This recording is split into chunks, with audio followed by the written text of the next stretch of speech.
By the time Nazi Germany invaded Poland in 1939, its treasury was effectively empty. 6 years later, when the regime collapsed, the Reichsbank vault in Berlin still held roughly $3.4 billion worth of gold, currency, and looted valuables. In between those two moments, the Nazi war machine extracted, printed, stole, and extorted a sum of wealth so large that historians are still arguing over the final number. So the real question isn't whether the Nazis got rich off the war. They obviously did. The real question is how. How does a government that starts the decade broke end up financing the largest military mobilization in European history, and where, exactly, did all of that money come from? The answer takes us through a counterfeit corporation created to hide debt, a central bank that became a fence for stolen gold, an occupied country that was forced to pay for its own destruction, and a chemical company that built its own concentration camp because slave labor was cheaper than paying wages. The Nazi economy wasn't a normal economy that happened to go to war. It was, almost from the beginning, a machine designed to fund itself through theft, and the theft only escalated as the war went on. So let's start at the beginning, in 1933, with a government that had no money and a banker who was about to solve that problem in the most dishonest way imaginable. When Hitler came to power in January 1933, Germany was still crawling out of the Depression, and the Treaty of Versailles had left the country legally barred from rearming in any serious way. The Reichsbank could only lend the government a maximum of 100 million Reichsmarks, a fraction of what a rearmament program would require. Hitler needed a way to spend billions without anyone, foreign or domestic, noticing the true scale of what he was building. The man who solved that problem was Hjalmar Schacht, the president of the Reichsbank, and his solution was a piece of financial engineering so clever it's still studied in economics courses today. Schacht created a shell company called Metallurgische Forschungsgesellschaft, or MEFO, ostensibly a metals research firm. It didn't research anything. It existed purely on paper. Arms contractors who built tanks, planes, and weapons for the government were paid not in cash, but in MEFO bills, essentially IOUs backed by the Reich but issued through this fictional company. Banks would cash these bills, confident the Reichsbank would eventually redeem them, and contractors got paid without a single Reichsmark of the spending ever appearing on the government's official books. Between 1934 and 1938, an estimated 12 billion Reichsmarks in rearmament spending was run through MEFO bills, money that simply did not exist on paper as far as the outside world could tell. It was deficit spending, dressed up to look invisible. And when the bills finally came due in 1938, the government had no way to pay them off through legitimate revenue, so it forced German banks to buy state bonds and quietly redirected money out of ordinary citizens' savings accounts to cover the gap. And by 1938, Germany's foreign currency reserves were almost gone. Emil Pull, who would soon become vice president of the Reichsbank, admitted in an internal memo that rapid rearmament had only been possible because of gold and reserves seized from Austria after the Anschluss. Germany wasn't just running out of money. It was already planning to solve that problem through conquest. And that's exactly what happened next. When German troops marched into Vienna in March 1938, one of their very first stops was the Austrian National Bank.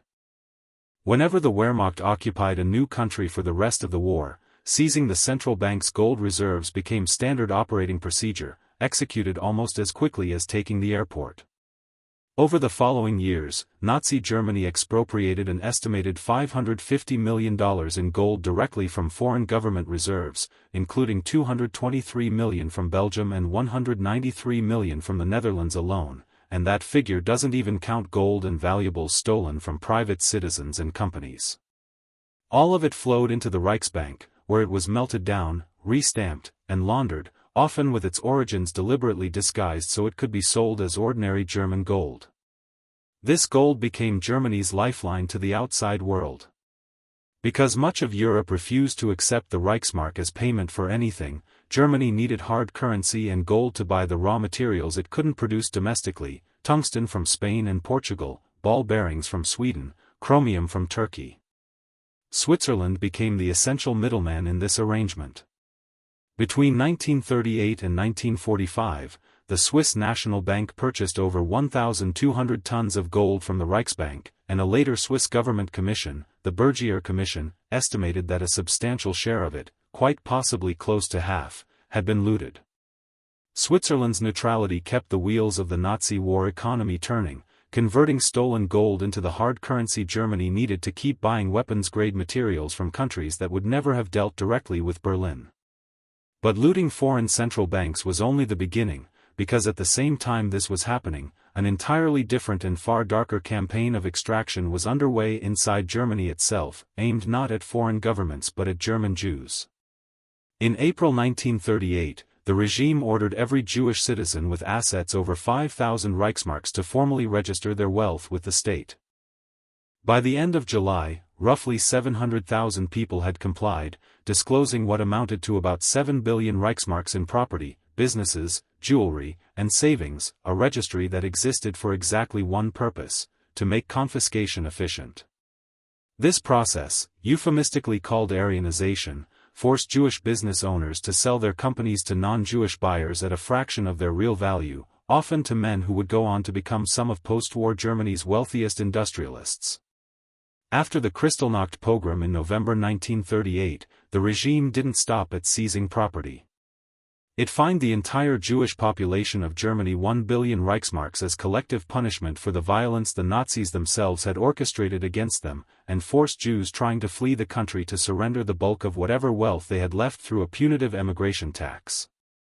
Historian Michael Basler has described the Holocaust as simultaneously the greatest murder and the greatest theft in recorded history, and estimates of the total value stolen from Jews across occupied Europe, businesses, real estate, bank accounts, art, and personal valuables, run as high as several $100 billion in today's money.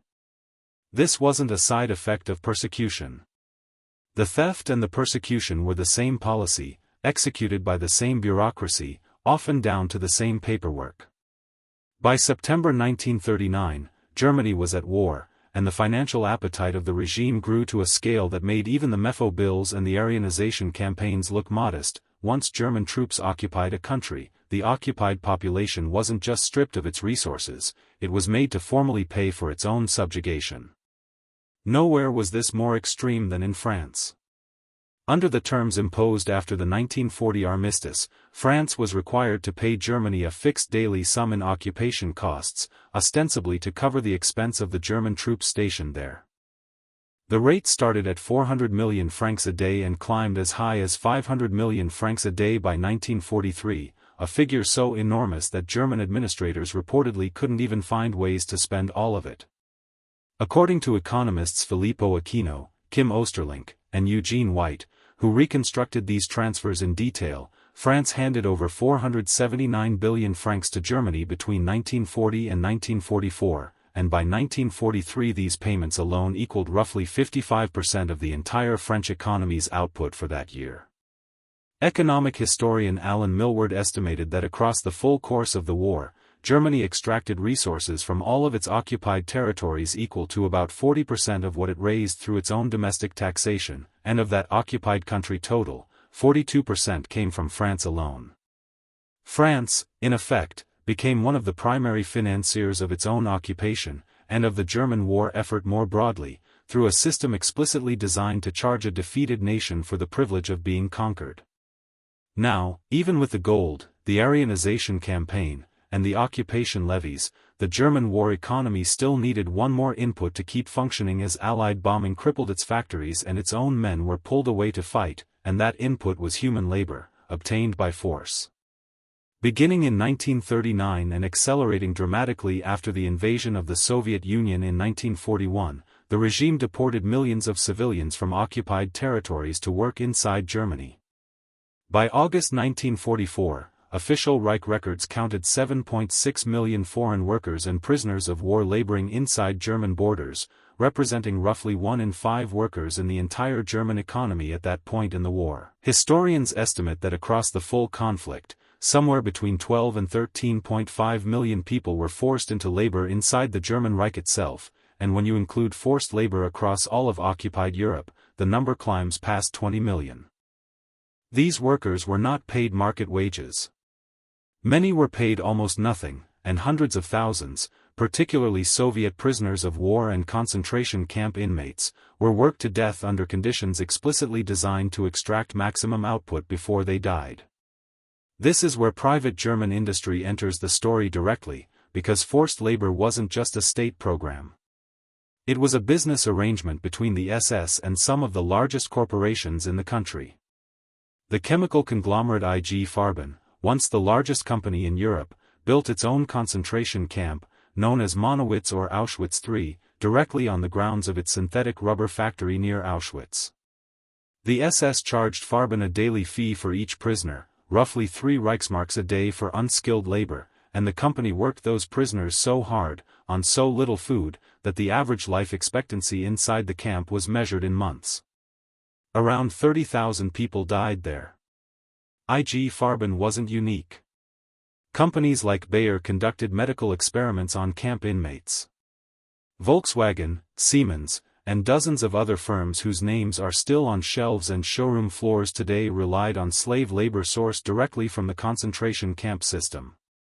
The chilling economic logic was simple and was even documented internally at the time. Free workers had to be paid, housed, and kept alive because you needed them tomorrow. Concentration camp labor was cheaper than paying wages, and if a prisoner died, the SS would simply supply another one. So by 1944, the Nazi war economy was being fed by 4 simultaneous streams of extraction. Looted gold from conquered central banks, stolen wealth from Jewish citizens across occupied Europe, occupation payments extracted from subjugated nations, and slave labor stolen from millions of human beings. And even with all 4 of these streams running at full capacity, the math still didn't work.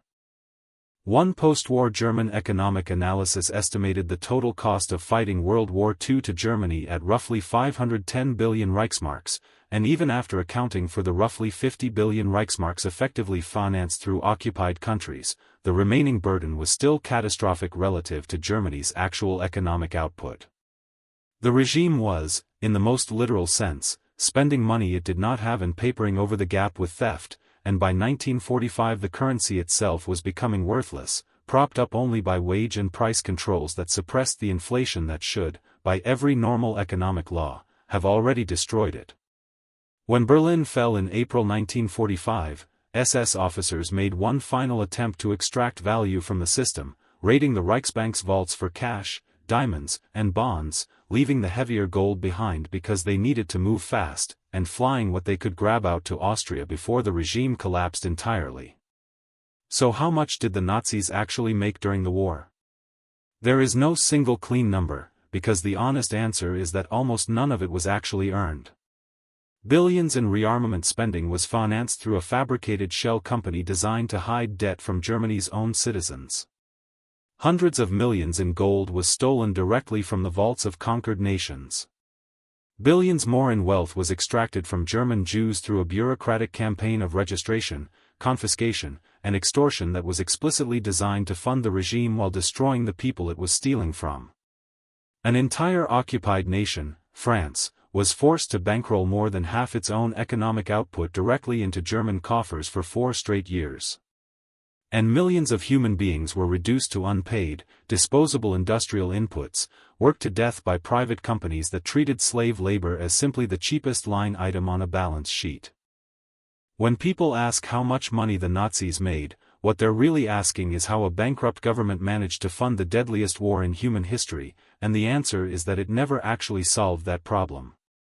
It postponed it, indefinitely, by transferring the cost onto everyone it conquered, everyone it persecuted, and everyone it enslaved.